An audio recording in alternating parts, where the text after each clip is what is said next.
બનાસકાંઠા જિલ્લાના સરહદી વિસ્તારો આવસોઈ ગામ અને થરાદમાં થયેલી પૂરની પરિસ્થિતિને પગલે મુખ્યમંત્રી ભૂપેન્દ્રભાઈ પટેલ બનાસકાંઠાના વરસાદ પ્રભાવિત વિસ્તારોની સ્થિતિના નિરીક્ષણ માટે આવેલા હતા। જે દરમિયાન તેમણે પૂર અસરગ્રસ્ત વિસ્તારમાં રાત્રિ રોકાણ કરી આજે વાવ તાલુકાના માળકા ગામની મુલાકાત કરી હતી, જ્યાં તેમણે સ્થાનિક પૂર અસરગ્રસ્ત લોકો સાથે સંવાદ કર્યો હતો। મુખ્યમંત્રીએ પૂર અસરગ્રસ્તોની મુશ્કેલીઓ અને રજૂઆત સાંભળી હતી। મુખ્યમંત્રી ભૂપેન્દ્રભાઈ પટેલે લોકોને આશ્વાસન આપતા કહ્યું કે ચિંતા ન કરો, સરકાર તમારી સાથે છે। પાણી ભરાવાની સમસ્યાનો કાયમી ઉકેલ લાવવા માટેનું આયોજન કરવું તે સરકારની પ્રાથમિકતા છે, જેથી વારંવાર પૂરની પરિસ્થિતિ વચ્ચેથી આ વિસ્તારના લોકોને બચાવી શકાય। વધુમાં મુખ્યમંત્રી ભૂપેન્દ્રભાઈ પટેલે જિલ્લા વહીવટીતંત્ર તરફથી તમામ રાહત સામગ્રી અને સહાય તાત્કાલિક ધોરણે પહોંચતી થાય તે પ્રકારની વ્યવસ્થા કરવા સૂચન કર્યું હતું। બનાસકાંઠા જિલ્લાના દાતા તાલુકાના ખાઈવાડ ગામમાં એક ચોંકાવનારી ઘટના સામે આવી છે। ગામના મહાદેવ મંદિરના પૂજારી જગાજી બદાજી સાંજે લગભગ 7:30 વાગ્યે મંદિરમાં પૂજા કરીને ઘરે પરત ફરી રહ્યા હતા। દરમિયાન રસ્તામાં અંધારાનો લાભ લઈને 7 થી 8 હુમલાખોરોએ તેમના પર તીક્ષ્ણ હથિયારો વડે હુમલો કર્યો હતો। ઘટનાની જાણ થતાં તુરંત જ 108 એમ્બ્યુલન્સને બોલાવવામાં આવી હતી। ગંભીર રીતે ઘાયલ થયેલા પૂજારીને સારવાર માટે દાતા સિવિલ હોસ્પિટલ ખસેડવામાં આવ્યા હતા। હોસ્પિટલમાં પ્રાથમિક સારવાર બાદ સમગ્ર ઘટનાની જાણ દાતા પોલીસ સ્ટેશને કરવામાં આવી છે। બનાસકાંઠા જિલ્લામાં ધોધમાર વરસાદને કારણે થરાદ, વાવ અને સુઈગામ તાલુકાના અનેક ગામડા અસરગ્રસ્ત થયા છે।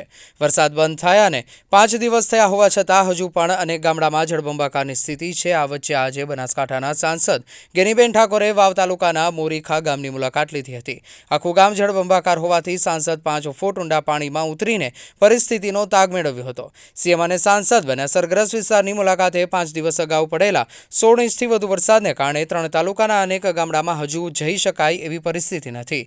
ઘણી જગ્યાએ પાણી ઓસર્યા છે, પરંતુ રોડ રસ્તા તૂટી ગયા હોવાથી વાહન લઈને જવું મુશ્કેલ છે, જ્યારે ઘણા ગામોમાં તો હજી જવા આવવાની પરિસ્થિતિ નથી। એક તરફ આજે બીજો દિવસે પણ સીએમ ભૂપેન્દ્ર પટેલ અસરગ્રસ્ત વિસ્તારની મુલાકાતે છે, બીજી તરફ આજે સાંસદ ગેનીબેન ઠાકોરે પૂરગ્રસ્ત મોરીખા ગામની મુલાકાત કરી હતી।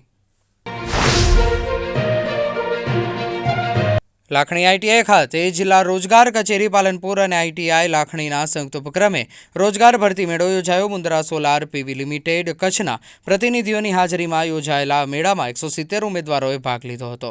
ઇન્ટરવ્યૂ પ્રક્રિયા બાદ કુલ 66 ઉમેદવારોને નોકરીની ઓફર આપવામાં આવી। ગત અઠવાડિયે અતિભારે વરસાદને કારણે લાખણી તાલુકાની શૈક્ષણિક સંસ્થાઓ 2 દિવસ બંધ રહી હતી। જોકે વરસાદની સ્થિતિ સામાન્ય થતાં ભરતી મેળાનો કાર્યક્રમ યથાવત રાખવામાં આવ્યો હતો। જિલ્લા રોજગાર અધિકારી એમ.જે. પ્રજાપતિએ જણાવ્યું કે તાલુકા કક્ષાએ યોજાતા આવા ભરતી મેળા સ્થાનિક યુવાઓ માટે આશીર્વાદરૂપ સાબિત થઈ રહ્યા છે। તેમણે વધુમાં ઉમેર્યું કે આ પ્રકારની ભરતી મેળાનું આયોજન ભવિષ્યમાં પણ ચાલુ રહેશે।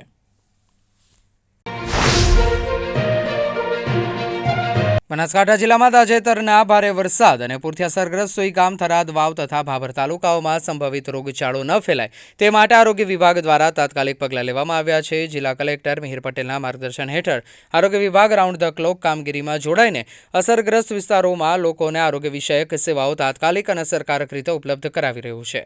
જિલ્લા આરોગ્ય તંત્ર દ્વારા ગ્રામ પંચાયત, તાલુકા પંચાયત, મામલતદાર કચેરી સંબંધિત તમામ શાસકીય વિભાગો અને એનજીઓના સંકલનથી ગ્રામ્ય સ્તરે સર્વે કામગીરી હાથ ધરવામાં આવી છે। સાથે સાથે પાણીનું ક્લોરિનેશન કરવામાં આવી રહ્યું છે, તેમજ દવાઓ અને ગોળીઓનું વિનામૂલ્યે વિતરણ શરૂ કરવામાં આવ્યું છે।